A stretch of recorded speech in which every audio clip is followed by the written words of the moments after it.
Hello, everyone, and welcome back to another episode of the Movie Nights Roundtable Live. I'm clearly can't speak. I'm Dalton Burdett with the amazing Nick Iricchio. Nick, how are you, my friend? I'm good, buddy. How are you? It's our N- Friday show, It is our Friday show. Not too which bad, means not Nick too is bad. drinking. Hey, there it is. There it is. Actually, just finished my Mountain Dew a second ago. But, That is also Mountain Dew for any kids watching.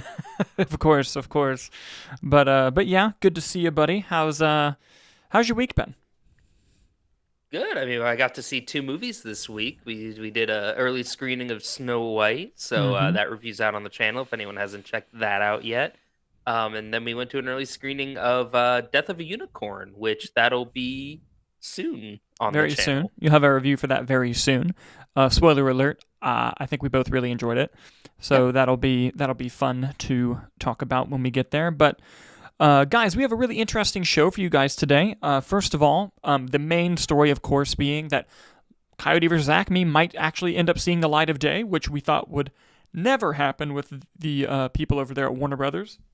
There's tons of other crazy news stories to talk about, which we're going to dive into. But before we get into that, I just want to remind everybody that if you're listening to us on audio the following day, please consider joining us live on YouTube. Subscribe to us so you can follow along and discuss things in the live chat if you want to. And if you're watching live or just watching on a video later, if you're ever in the car, you're driving, you want a more convenient way to listen, consider finding us on your podcasting app of choice. Just type in Movie Nights, you'll see our big yellow logo for you. And with that down, guys, let's pull up Nick's amazing PowerPoint, shall we? And we're going to dive into our first news story. Our first story involves the Power Rangers. They're getting a new live action series coming to Disney Plus. Now, Power Rangers is an IP that, I'm sure everyone around our age has been exposed to, whether it be the original Mighty Morphin Power Rangers all the way down to the number of versions that they've done. And even some Power Rangers movies. There was even a recent, quote unquote recent, because I'm old, but I think 2017 was the Power Rangers movie that came out, which I don't hate. I don't think it's a horrible film. It definitely was rewritten a bunch. You could tell just from watching it. But it's interesting to see kind of Disney teaming with the creators here to do a new live action series of Power Rangers and going back to the roots of being a television series and not a movie. Here are some details that we pulled from the Wrap article where we got this from. Jonathan E. Steinberg and Dan Schatz, who showrun the Percy Jackson series, are in talks to be the showrunners of this show. Hasbro will also serve as a producer because I'm pretty sure they own Power Rangers. And as part of Hasbro efforts to produce content based on more of their IPs, such as Dungeons & Dragons and Magic the Gathering, and Clue, which we know that they're in varying levels of development for those various things. So I find this interesting. One, because now, when, of course, they eventually did this with some of the other shows and movies as well, but now they actually have to shoot stuff in the Power Rangers outfits, unlike the original series, and not just take from a Japanese show and add a bunch of American actors in between. If you don't know the whole story of like how they made Power Rangers, it's absolutely insane, and I highly recommend you look into it. But I like this news. I think this is interesting. I think it's ripe for a good new take. I am curious about how it will be tonally because the 2017 movie has some jokes skewed for adults and then also had jokes that were purely for kids. And then you have Elizabeth Banks, who's just in a completely different movie the whole time. And, it was fun, but it was definitely something that they tried to dip their toes in every market, and it just didn't quite work. So it is Disney Plus, so I imagine it will be more kid-friendly, but I wonder if it will be as kid-friendly as like those original shows were, which were incredibly just solely made for children. So I'm going to throw it over to you, Nick. What do you think about the Power Rangers getting a new series, and is it something that, piques your interest? Well, I want to start off with a quick question. When you said Yes. Elizabeth Banks was in a different movie, in a good way, like Gary Oldman in Hitman's Bodyguard way, or like in a bad way? In a bad way, because like Ah, it's just, and like I love Elizabeth Banks, she's a fantastic actor, but it was just one of those things where like you're watching it and she's clearly in a cartoon movie, hmm and the all the other actors, which they have a very good cast in that movie, are going for something that's just completely different. And I think it might have been just a side effect of it clearly going through several different rewrites, which you can tell just from watching the movie and listening to the screenplay. So, it was something that, just was odd to see for And Elizabeth that's Banks. and that's the one with like all the Krispy Kreme stuff, right? Oh Like that's like yes. a oh boy. As for news of, if you can guess from my line of questioning, I haven't seen that movie. Nor have I seen any Power Rangers related movie or TV show. What? Yeah, That blows Nickelore my mind. unlocked. So I mean, I guess I really don't have any, and I haven't watched the Percy Jackson series, so Dude. it's not like I really have much tie-in with this creative team behind it, or just the uh, IP in general. Hmm. From a high level, I think it makes more sense as a series. It seems like it's what, a team of 5 people, and sometimes that's hard to balance in an hour and a half, 2 hours, Yeah. sometimes, depending on your script, I guess, Guardians does it well. But, I feel like on a whole, typically having that time to develop the team and their uh, dynamics and their relationships just allows the stakes to build better. So I think TV series seems to be the right choice. I mean, it's been a TV series since it's in our incarnation, it appears, right? Yeah. Hmm. So, it makes sense. There hasn't been anything in a while. You have to let that 2017 movie sort of get out of mind for people. So, I mean, all right. I probably, I don't really have a strong inclination to check this out, but yeah. It's going to be something where if I hear it's good, I'll check it out. But I'm not going to be, biting at the bit Mhm. to Unless watch unless it. a trailer blows you away. That is true. If there's a So great trailer, I'll check it when out. did has Disney owned them for a while, or is this like a No. newer This is a acquisition? new thing. Like it was kind of Interesting. surprising when the announcement came.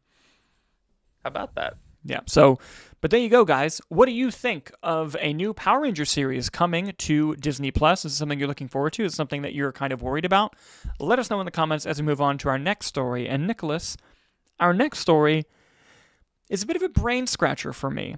So, Darren Aronofsky is a very well-known, notable, acclaimed director of such films such as Black Swan and Requiem for a Dream. And he has some films that get that high Academy critical acclaim, but he's also made some movies that people just are either very divisive or people downright hate. Like I don't think I've met a single person who liked the movie Mother with Jennifer Lawrence. I've never personally seen it, but every person I've spoken to just says it's not good, so I avoid it. Then you have movies like Noah, which just felt like a troll of a movie, but it was just that's Darren Aronofsky for you, and his next project has been announced, and it's one that I'm very surprised by. Not necessarily for the subject matter, but for the distributor, and that is that we've known for a while that there have been some talks about doing a remake of the Stephen King story of Cujo about the dog that'll kill you. And not only is that film being remade, it's being remade by Netflix, and Darren Aronofsky is in talks to direct it. And this just fascinates me because Darren Aronofsky does not seem like the type to want to direct a Netflix movie. And you did a good job going into the Insnider article there to kind of pull up his previous credits, which include, like I mentioned, The Whale, Black Swan, The Wrestler. Dude, The Wrestler is a fucking great movie. No writer's been attached, and of course it's based on the infamous Stephen King novel, and it's been made into a movie before. Now, Darren Aronofsky doing something related to Stephen King makes sense to me. That thing being a Netflix project makes no sense to me, just because I haven't thought of Darren Aronofsky as that type, like especially with his most recent film being The Whale. Now, to my understanding, I don't remember any details or anything about it. Anyone watching live, if you put it in the chat, I know I think he currently has a movie on the market that's either about to come out or he's shooting it. So I'm wondering if there's some, whatever the opposite of confidence is, if there's a lack of confidence in that project, so he kind of just wants to book his next gig, which you see people do all the time. That kind of makes sense. Netflix does have that money truck. It's just something odd that I saw the news and I was just like, oh. Not saying that it couldn't be, good or bad. This could end up being a great film. This could end up being a garbage film. It just was not the move I expected from Darren Aronofsky or Netflix, to be honest with you. So I kind of wanted to get your thoughts on it. What do you think of not only Netflix making a Cujo movie, but the fact that Darren Aronofsky is in talks to direct it? Yeah, so right off the top, just to follow up on one of your points, Darren Aronofsky is currently in post Mm. on his next film called Caught Stealing, Okay. which is a crime drama starring Austin Butler and Zoe Kravitz that Sony will release in August of this year. Okay. Very cool.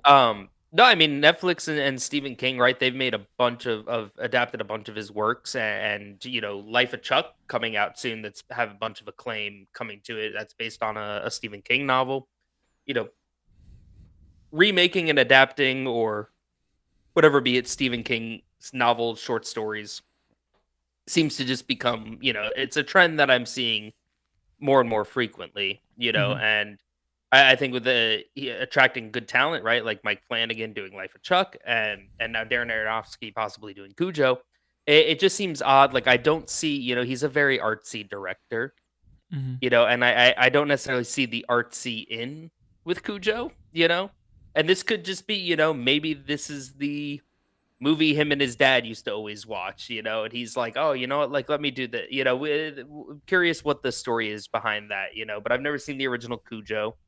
um, he has made a lot of movies that have garnered a lot of acting nominations from what Hmm. I've seen. He got one Best Director with Black Swan, but he didn't win.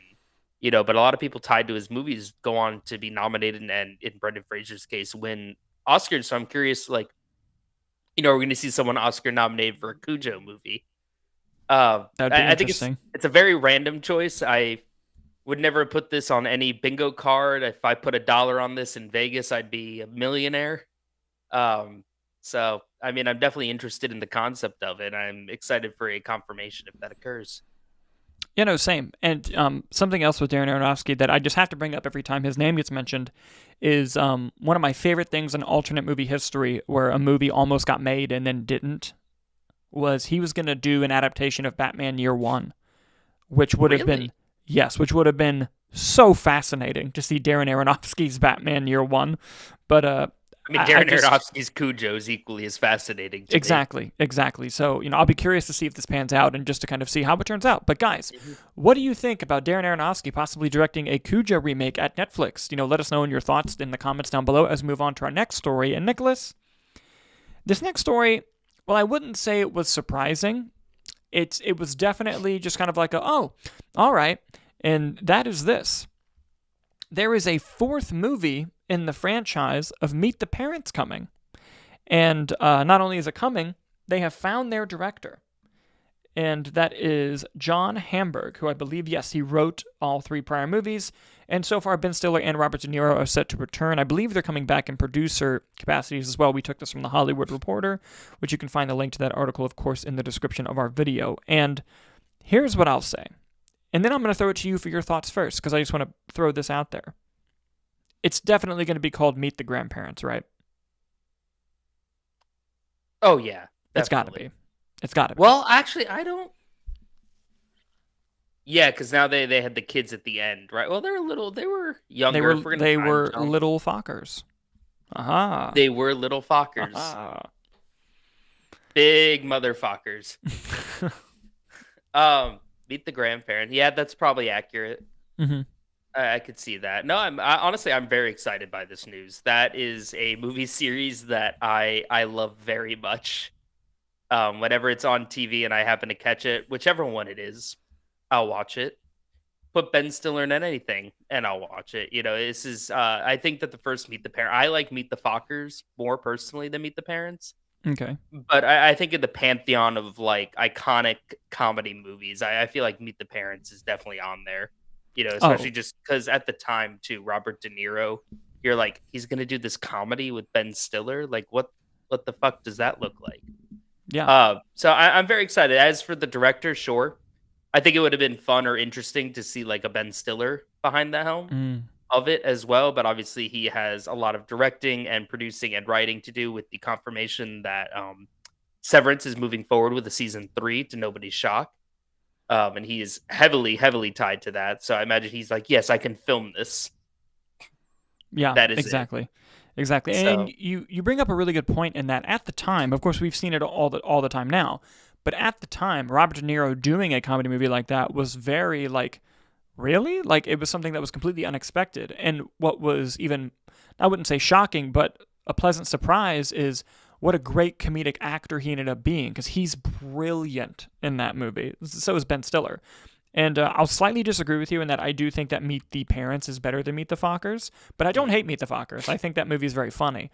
But I think Meet the Parents, you're right, is one of those like classic Pantheon comedy movies that when you like meet a new cinephile or someone who's diving into movies, and they're like, what are some of the great comedies I should watch? Meet the Parents does get brought up. It's a very funny movie. I still laugh like and get secondhand cringe embarrassment during the volleyball scene, or not, the pool volleyball scene when he breaks that woman's nose. Like, for some reason, like I have a hard time. Like it's kind of like Scott's Tots thing where I'm just like, God, I can't watch this. Like it's so, it sucks so bad. And the cat, I got nipples. Can you milk me? I mean, there's just so many iconic lines. Ben Stiller just with comedy. I mean, going back to like, there's something about Mary. I mean, Tropic Thunder's the big one too. There.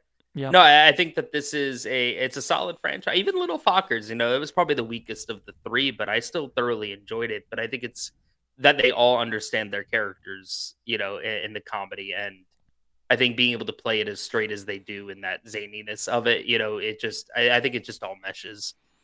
Yeah, no, I agree. I agree completely. And I will say the reasoning behind the Meet the Fockers being over Meet the Parents for me is just solely because I think Barbra Streisand and Dustin Hoffman are just comedic gold together. They were great in the movie. Like in sync the entire time, just absolutely knocked out of the park. And I think I'm just more impressed by that. Not that they're bad, like they're great actors, but it's just like, it was roles I never, much like Robert De Niro, right? I would never have expected to see them in that capacity. Yeah. So I think it's just great. No, I love the series. Yeah. No, I'm in too. Yeah. I just thought like after Little Fockers, I'd be like, oh, okay, this is done now. It's kind of like the vibe I got of like, all right, they flew a little bit too close to the sun and now it's over. But, well, hey, you never know. I'll go into this with an open mind and see how it is. Guys, what are your thoughts on Meet the Parents 4 finding a director and it just officially happening? Let us know in the comments as we move on to our next story. And Nick, we will talk about this one for some time because I have a lot to say about this. Oh boy. Jason Bourne is a notable action movie hero. Christ. It's Jason Bourne. Notable action movie hero who has really great films. I don't dislike any Jason Bourne film. Even the most recent one I liked more than most people. And, we haven't seen a Jason Bourne movie since 2016, though. And we reported on the show not too long ago, I think it was in 2023, that Edward Berger of Conclave and All Quiet on the Western Front fame was actually going to be developing and directing a new Jason Bourne film for Universal, which we were very excited at the prospect of. Well, not only did that fall apart and is no longer happening with Edward Berger, oh no, but now the rights to Jason Bourne are up for grabs. And so far, buyers such as Netflix, Apple TV, and Skydance are looking to purchase. This comes from The Hollywood Reporter. Meetings have occurred with Apple, Netflix, and Skydance for the reboot. The last film, like we mentioned, was nearly a decade ago. No word on Matt Damon involvements, which is interesting. Now, something the article does go on to say as well, and other trade reports on this, is that there's a possibility that Universal does win the rights back, but they are for sale.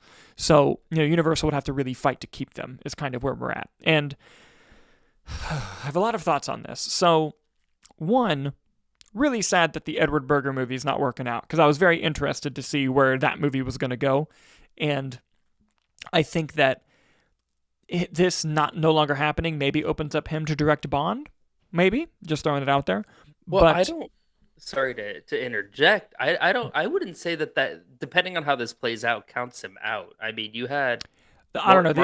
If it went to Apple, you have Martin Scorsese working with it, and yeah. But the article was just talking about how he just was done, kind of like it just fell apart. But he had a great relationship with Netflix with All Quiet on the Western Front, and that had a ton of Oscar nominations, and he has a great relationship with them. I could see Netflix picking it up, overpaying for it, and then going to him and being like, hey, you still want to do this? I mean, it's a possibility, but this is where I kind of want to get into it now. I don't want fucking Netflix to get the rights to Jason Bourne. I don't want that at all. I would rather that not happen. Because if Netflix gets the rights to Jason Bourne, I think we're looking at a potential situation of Amazon with the rights to James Bond. I don't want to live in the timeline where Amazon has Bond and Netflix has Bourne. I don't want that. And it's like, now granted, let me also say, I'm assuming Amazon will do a bad job with James Bond. Maybe they stick to theatrical films and they're great. That's possible. And if they are great, I will be here to say it. However, based on everything that happened with the Broccoli's, it does not look like that's going to be the case. And with this, look, even Apple, I don't know if I would love it because Apple has recently regretted putting films in theaters because they gave budgets to movies that should not have gotten the budgets that they gotten, and they did poorly theatrically. So I wonder if Apple were to get the rights, like, does it suddenly...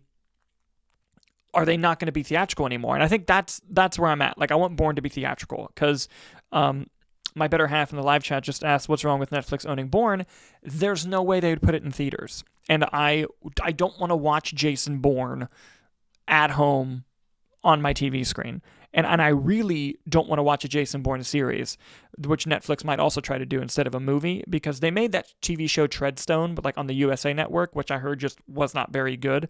So like I have no interest in a Jason Bourne TV show. And, you know, Skydance is kind of basically Paramount now. Dream scenario. I would love Paramount to get Skydance because Paramount also owns Mission Impossible. And at the 1% chance of a Jason Bourne Ethan Hunt movie, I'm in. But as unlikely as that is. But I mean, if he goes over there too, you could even just have Tom Cruise's involvement at like an executive producer capacity for the stunts and everything like that regard. I know, and it would be amazing, even without Matt Damon, which I'm happy with or without him.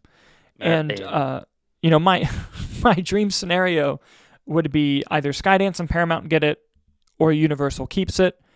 Then I'd be okay with Apple getting it if those two didn't work out, because Apple will at least has a record of doing theatrical releases, even though they regret them. But with the Jason Bourne movie, I think you have some more IP built in there. Netflix would be the worst case scenario. Please, God, please don't let Netflix get Jason Bourne. Please. You know they're going to outbid everyone. I know, but it's going to be up to the rights holders on if they are going to take the money or if they want to stay theatrical. Now, if Amazon gets Bourne, I think I'm done. I don't want, you know, I want there to be competition with the spy thriller movie because Amazon has Bond and Reacher, you know, so I don't see, I would not want Amazon to come in and get this either. But, you know, I just want more Jason Bourne movies and I want them to be in theaters, okay? That's what I want. I love all of them, okay? Can you off the top here give us a Jason Bourne ranking? Yes. But I reserve the right to change my answers because this was not planned. But here we go. And my number one movie may shock you. So, worst to best, the worst one is the Jeremy Renner one. And it's not a bad movie. It just was a weird step for the franchise. And Jeremy Renner did really well. And I think one of the Gilroys was involved in that movie. And it felt very grounded, felt very cool. But the third act was a bit weird, and the ending just kind of ends out of nowhere, and it took the franchise nowhere. So that one's in last place. Next, I'd go Jason Bourne, the 2016 one. It had some great action sequences, and it was nice to see Matt Damon back, but the overall flow of it was just odd, and the story, it had the weakest story probably out of all the movies. Next, I would do The Bourne Identity, which is the first movie. Doug Liman, great director, interesting story. Matt Damon, him doing a big action movie at the time was like not what people thought he was going to be doing. It was not the direction people thought his career would take. Like, you have to think pre-Bourne, Matt Damon just did like Townsend Mr. Ripley, Dogma, and Good Will Hunting. And then he did Jason Bourne, which was like a crazy career move. Second place, I would do most people's number one choice, which is The Bourne Ultimatum. That movie is an action-packed thrill ride that is paced boom, boom, boom pace. Great end to the original trilogy. Lovely movie. However, my personal favorite Bourne movie is the second one, The Bourne Supremacy. I think it breaks down the Bourne character the most. It puts him in places that you wouldn't expect a franchise like that to go, especially in the opening 25 minutes. There is one action sequence that's really poorly done because Jason Bourne almost like invented or popularized the shaky cam thing. But Jason Bourne did it in a way that it wasn't used to hide choreography or hide poor stunt performers. It was just stylistic to the type of movie, and it still had great choreography. You still could see where all the action was. You could still tell what was going on. But there is one fight scene in Bourne 2 that is just bad, where it didn't utilize that well at all. Now, other than that, though, you find out so much, like Jason, like so much happens in Bourne Supremacy that like I feel like people sleep on that movie. I think it's the best one. So there you go. 2, 3, 1, 5, 4. Boom. That's my off the top ranking of Jason Bourne. All right. I dig it. Yes, thank you. But I'm gonna throw it over to you now. Do you have any preferences to where this franchise ends up? Like, do you have a dog in this fight? No, I've never seen them. God damn it. Well, no, that's not true. That's not true. You saw the last one. No, I did not. I know you did. You're gaslighting me. I know you did because I think you saw it on a date with an old girlfriend. And because I specifically remember getting a text from you saying, hey, can you quickly catch me up on Jason Bourne? I'm about to go see the new one. And I'm like, buddy, this is the 5th movie. And you're like, I know. What do I need to know? And I remember... I remember seeing Fast 7 without seeing any of them. Is that the one where... Is that the one where Paul Walker separates? That is that one, yes. Okay, I saw that one. And then I saw the Jack Ryan movie with Chris Pine, not knowing that was part of a big series thing. What's the last movie called? It's called Jason Bourne. It came out in 2016. Okay, hold on. Letterboxd will be the beacon of truth. No, it won't, because if you don't think you've seen it, maybe you didn't mark it. I'm telling you, I will not, guys, anyone watching, I refuse to be gaslit. I know this man has seen this movie. I know it. I know he saw it. What does Letterboxd say? It says I have not seen it. God, that's such a lie. I know you have. First off, I don't think I did. I don't recall. I think you have, because I specifically remember going on one of my Rain Man movie tangents because you said that the shaky cam was awful, and I had to be like, actually, no, it wasn't. It was great, and I'm telling you. And listen, the timeline adds up because this is 2016 where we would have these conversations when we were roommates. I know. It's entirely possible, but I literally have no recollection of it, and normally my recall is pretty good on that sort of a thing. God, I'm gonna text so many people after the stream and be like, wait, does Jason Bourne start with him like in a desert, like yes, clubbing? and he knocks a guy out with one punch? Oh fuck, maybe I did see this. I'm telling you, I know you've seen it. You've seen it. Well, then my ranking is Jason Bourne. Number 1. Perfect.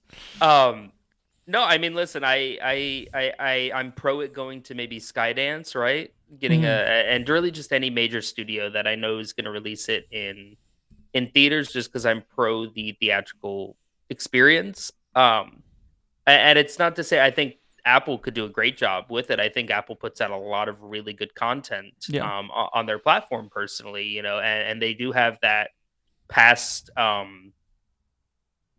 what's it called?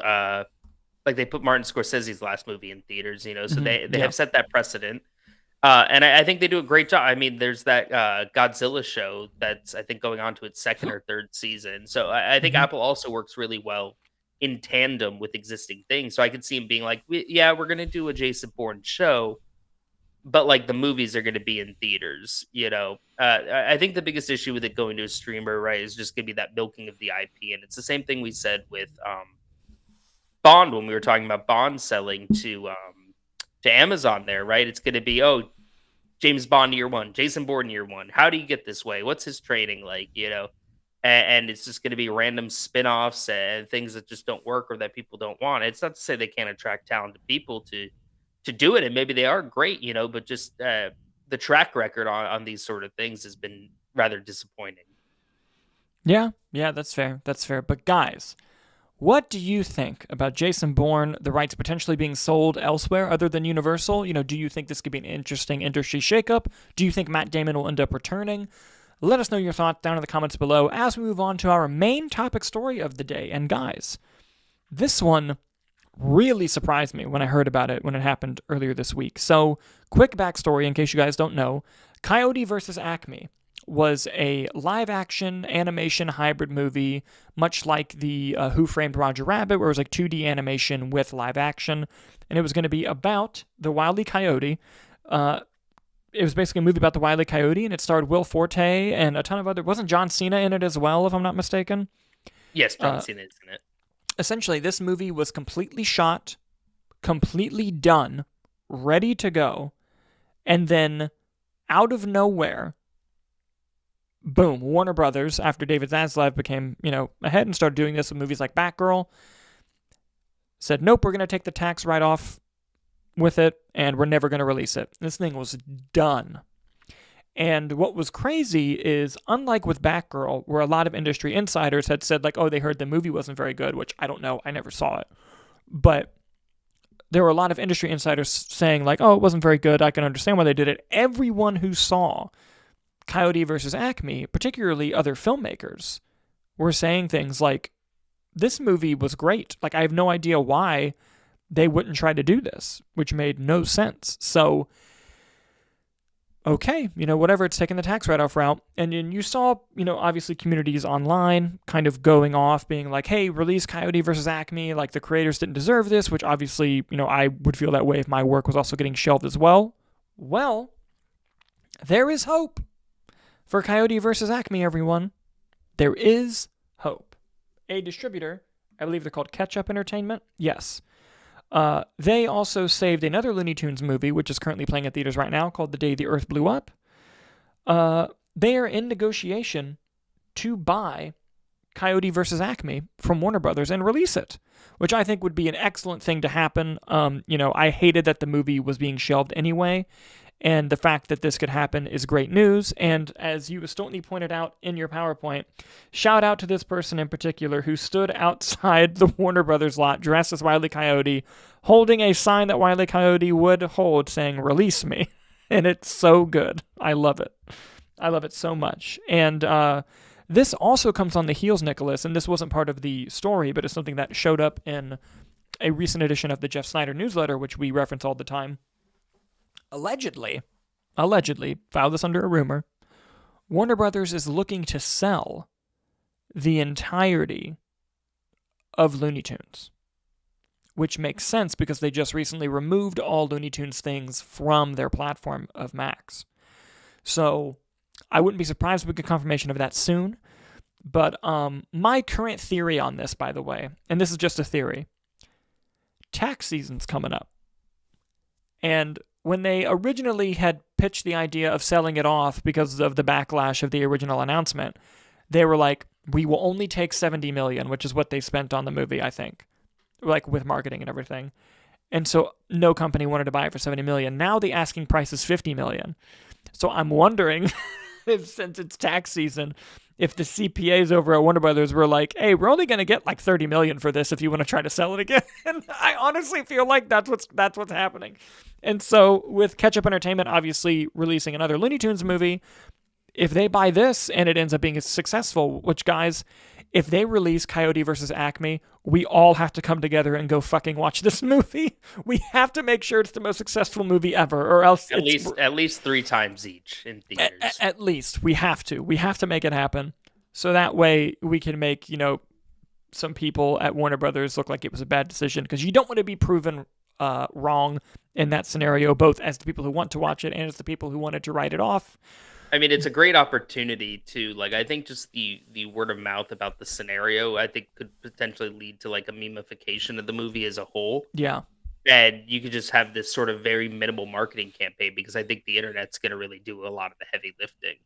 Yeah, 100%. And even in like I haven't seen the new Looney Tunes film yet, which is horrible because it was sent to me last year. But I think the only most recent Looney Tunes thing I saw was Space Jam 2, which was not good. However, the Wile E. Coyote portion of the Mad Max part was the best part of the movie. It's the hardest I laughed.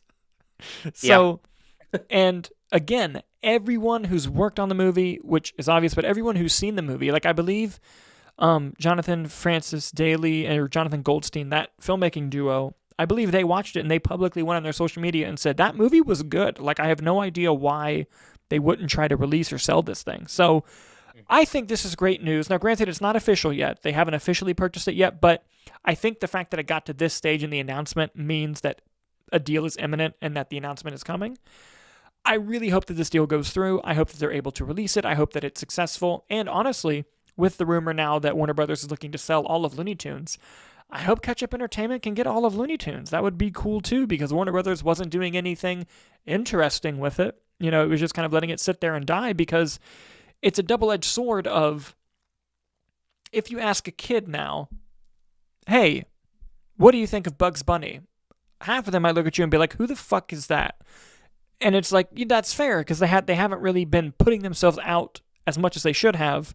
But it's the double-edged sword of, since they're not in the public consciousness, they're losing value, but they're losing value because they're not in the public consciousness, and it becomes this vicious cycle. So maybe under new leadership, the Looney Tunes can do better.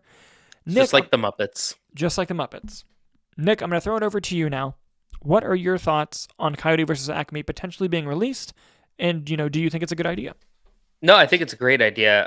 I was excited just in its incarnation about the general concept of the film. We've seen it's seeped into Looney Tunes lore that Wile E. Coyote can, the Acme products betray him. So I think the actual idea and concept of him finding legal representation and trying to sue Acme is just sort of a level of meta humor that I think Looney Tunes has always been very attuned to.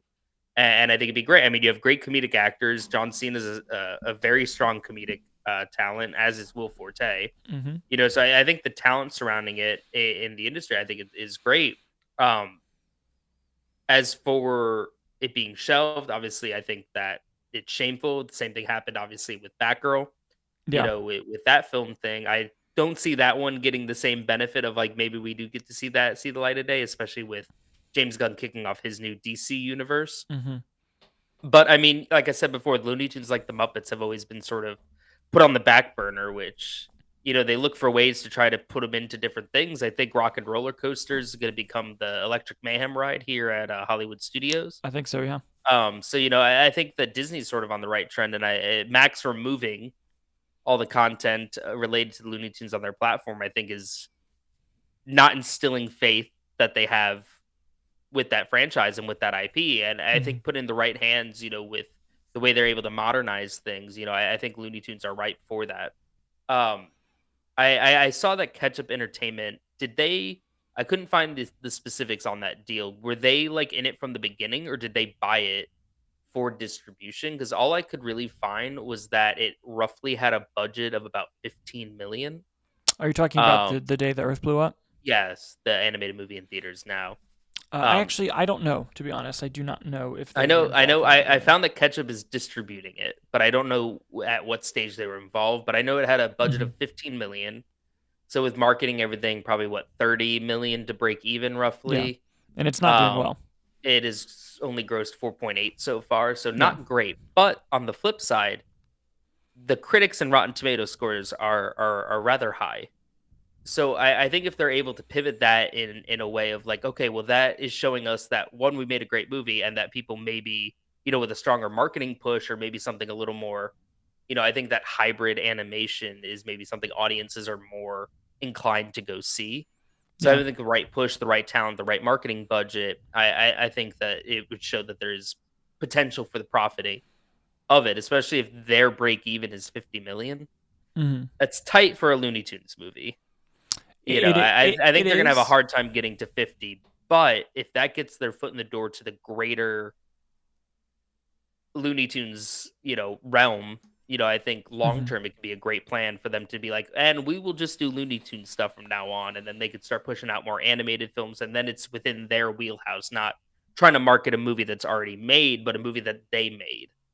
Yeah, no, and that makes sense. And I think the difference also with The Day the Earth Blew Up and with Coyote vs. Acme is Coyote vs. Acme already has this built-in word-of-mouth social awareness of the film. And, the moment you release a trailer, like you said, you should lean into that. like release a trailer that's saying like no one thought that this would happen, and it's like Coyote versus Acme, and like seeing the stars that are in it. And I also think it's going to get a lot of industry backing, industry support of those filmmakers who had saw it early, commenting, being like, hey, go see this movie. It's one of those things where I think people want to see this movie now. And ironically, I think this whole thing has actually given it a sense of popularity that it otherwise might have never had, which is a good thing. But I think if you're going to take The Day the Earth Blew Up and point at that and say, oh, look, it was, Looney Tunes wasn't going to do well. It's like, I never heard of that movie until it was in my inbox in like November or December. Like, I never heard of it. We're And just it's like, oh, there's a new Looney Tunes movie. Yeah, like they did not do any job marketing that to anyone, really, unless it was on like Nickelodeon, which I know parents aren't watching. So it's one of those things. Now with Ketchup Entertainment as a whole, right? I think that it's a smart move for them to pivot. Mm-hmm. And to maybe that is they are just the Looney Tunes house and they can have that. Because I mean, if you go on their website, right, they have The Day the Earth Blew Up, a Looney Tunes movie. They have that Michael Keaton movie with Mila Kunis that came out, Goodrich. Okay. They have the Hellboy Crooked Man movie, Ferrari, Hypnotic, the Ben Affleck movie. Their resume isn't the strongest. Right. So, if they have the Looney Tunes that are getting great reviews and great word of mouth, for it, even if it's not the budget, but like I said, long-term planning, if they become the Looney Tunes house, I think they can expand this to so many different ways. Yeah, no, I agree. And I really hope, like, for the sake of the movie, for the sake of everyone, that it gets released and that, this crew who worked so hard on this movie can celebrate their work and be able to go see it in a theater with their families, which will eventually end up on some sort of streaming service to be later enjoyed again. And this is all, of course, hoping that the movie's good. It would be a real shame if we went through all the trouble and it was just a garbage movie. I would feel so bad. But yeah, it's just one of those things. And Do you have a favorite Looney Tune character? Favorite Looney Tune character. That's tough. I've always liked... Okay, I don't like Daffy Duck. Mm-hmm. I hate him, but I hate him so... Like, I'm supposed to hate him. And, like, they do so well of just every time he appears, you're just like, God damn it, Daffy. Like that feeling you get whenever Daffy Duck just exists. Like, but they do a great job of also making him... They make him the brunt of the joke, too. Like, he gets blown up so many times. Yeah. No, 100%. And, Foghorn Leghorn has always been one that makes me laugh. So, what about you? What are your favorite? Phoenix does a wonderful Foghorn Leghorn impression in Joker too. Yes, he does. No, I mean, I always loved the Wile E. Coyote and Roadrunner dynamic. I think those have always been their strongest. I think Sylvester's fun. Mm-hmm.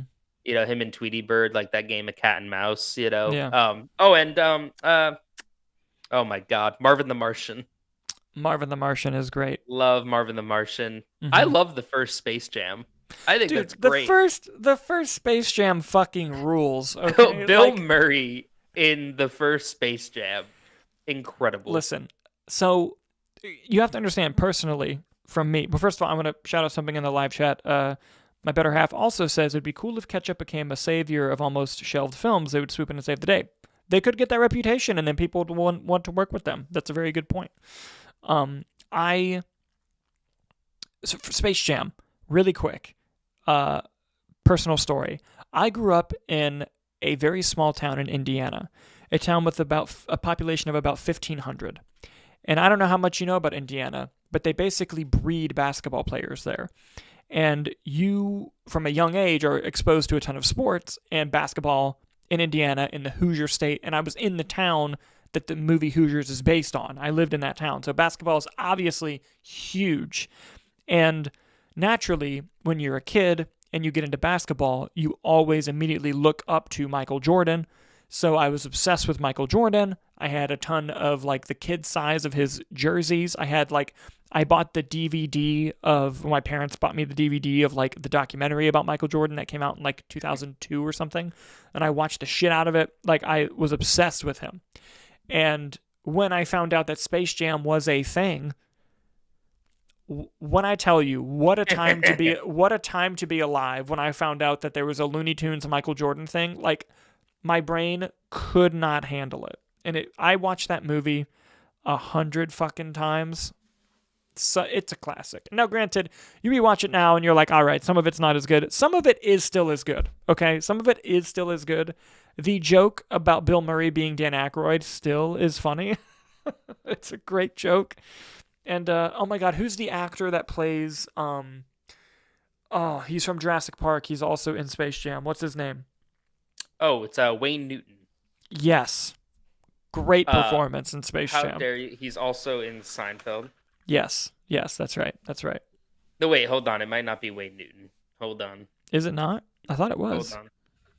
I don't know. I typed in Wayne Newton on Google, and it was not a photo of him. No. Oh, okay. I put a typo into Google, and I put Space James, which just did not do me any favors because of the fact that there is a Space Jam movie with LeBron James, of course. Wayne Knight. Wayne Knight, that's is his name. The actor who played Newman on Seinfeld. That made me worried. I see where the entendre happened there. Yeah. Yes. Wayne Knight, great performance in Space Jam. And Danny DeVito is the coach of the Monstars. That's right, and he's Incredible. Great. He's great in it. Oh boy, might go watch Space Jam later. New legacy was a letdown. It was. It really was. It was. What are you gonna do? It is what it is. But guys, that will do it for the show today. What do you think of Coyote versus Acme possibly being released soon? Would you love to see it as well? Is it something that you would be looking forward to? And, let us know down in the comments what you think. And if you're new here, we do live shows, the Movie Nights Roundtable, twice a week, typically on Monday and Friday, though the early show might get moved to Tuesday depending on when we have press screenings for movies. And speaking of that, we go to press screenings for movies, so we have tons of movie reviews for you guys to watch. You can find them on the channel, and you'll see them for Death of a Unicorn very soon, likely tomorrow, as well as other upcoming movies that we have coming out next week. I believe our next film is A Working Man, which we're fucking stoked about. Can't wait to watch and review that. So that'll be a lot of fun. But guys, once again, thank you so much for watching. Thank you so much for listening, and we will see you next time.